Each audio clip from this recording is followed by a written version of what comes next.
नमस्कार। आज के इस एक्सप्लेनर में हम एक बहुत ही कमाल के विषय पर बात करने वाले हैं, प्राचीन ग्रंथ गणेश पुराण के क्रीड़ा खंड के बारे में।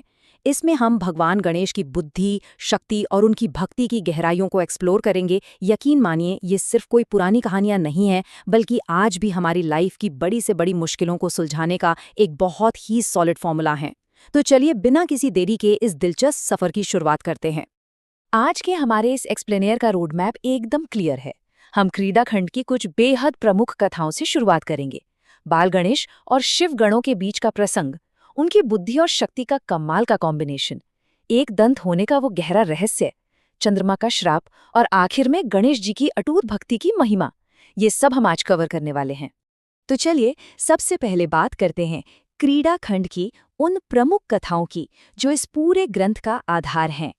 देखिए, प्राचीन ग्रंथों में गहरा आध्यात्मिक ज्ञान देने का अपना एक खास स्ट्रक्चर होता है। इस पूरे क्रीड़ा खंड का जो बेस है ना, वो ये 5 मुख्य कथाएं हैं। पहले से तीसरे अध्याय तक बाल गणेश और शिव गणों का युद्ध है।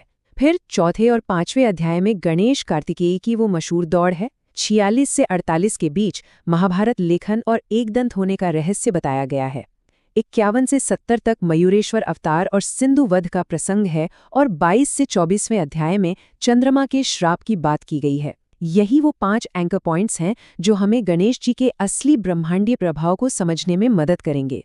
अब आते हैं हमारी पहली बड़ी कहानी पर, बाल गणेश और शिव गणों का प्रसंग। यहाँ से हमें उनकी शक्ति का एक बहुत ही अलग रूप देखने को मिलता है।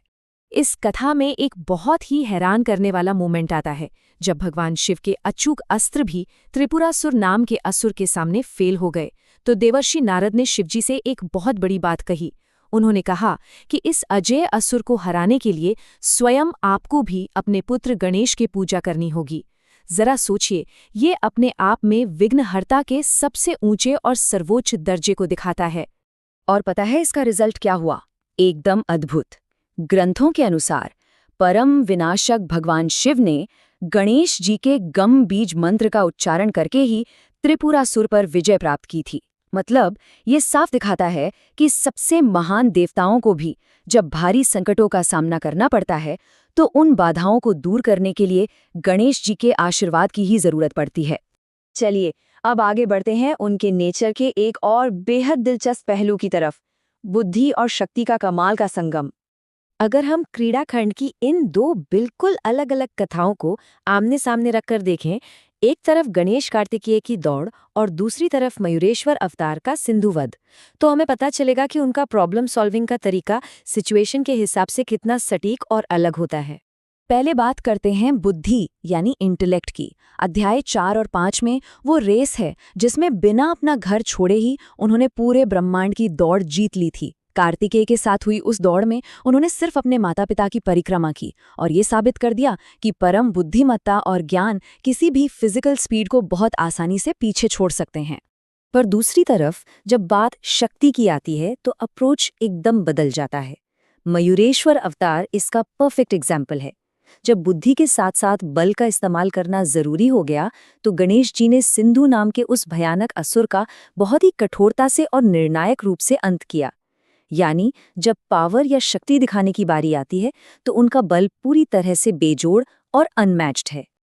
अब आते हैं गणेश जी के उस रूप पर जिसे हम सब बहुत अच्छी तरह से पहचानते हैं, एक दंत, और इससे जुड़ा महाभारत का वो गहरा रहस्य।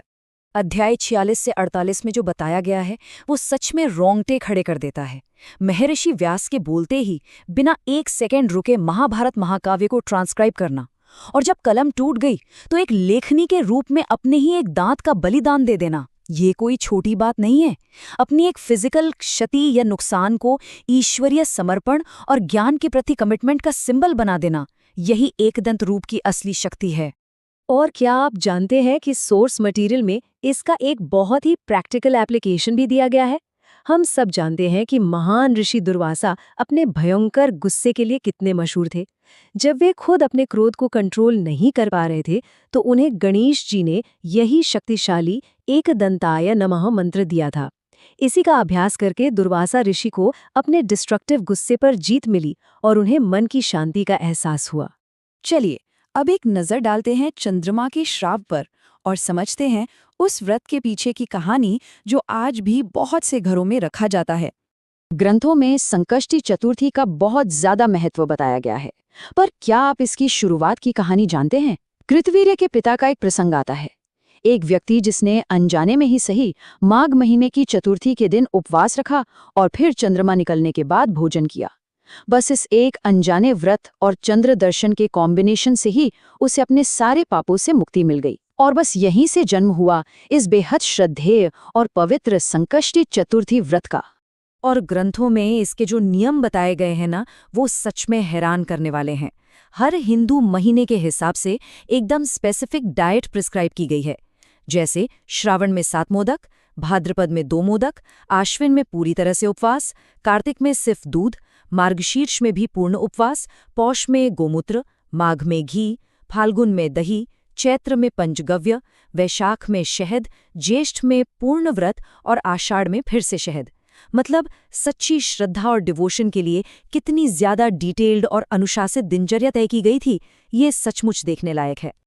तो इन सब बातों से हम अपने आखिरी और सबसे अहम पड़ाव पर पहुंचते हैं, गणेश जी की भक्ति की महिमा।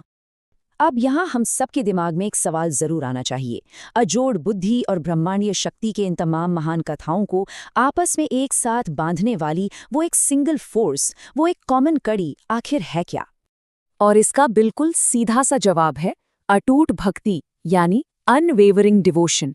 ईश्वर की असीम कृपा पाने की जो अल्टीमेट चाबी है ना, वो यही है।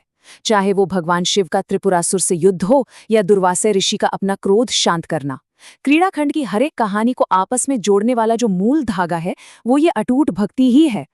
ग्रंथों में इस बात को साबित करने के लिए कई शानदार एग्जाम्पल्स मौजूद हैं।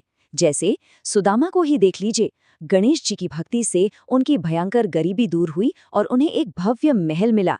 राजा परीक्षित को वक्रतुंड रूप का ध्यान करने पर तक्षक नाग के डसने से बचा लिया गया। अर्जुन सफलता से अपने भाइयों से मिल पाए और रानी रुक्मणी का विवाह स्वयं भगवान कृष्ण से संपन्न हो सका। ये सब यही तो साबित करता है कि सच्ची भक्ति किसी भी इंसान के लिए इम्पॉसिबल को मिरेकल की तरह पॉसिबल बना सकती है। तो चलते चलते एक बहुत ही गहरी बात पर विचार करके देखिए। अगर पूर्ण भक्ति देवताओं और प्राचीन राजाओं तक के लिए कॉस्मिक बैलेंस को पूरी तरह से बदल सकती है, तो आज के मॉडर्न टाइम में इस एकाग्रता और समर्पण को अपने अंदर उतारने से हमारी अपनी लाइफ की बड़ी बड़ी बाधाएं कैसे दूर हो सकती हैं? गणेश जी की बुद्धि, शक्ति और भक्ति के टाइमलेस पाठों पर जरूर सोचिएगा। इस एक्सप्लेनेर में हमारे साथ अंत तक जुड़े रहने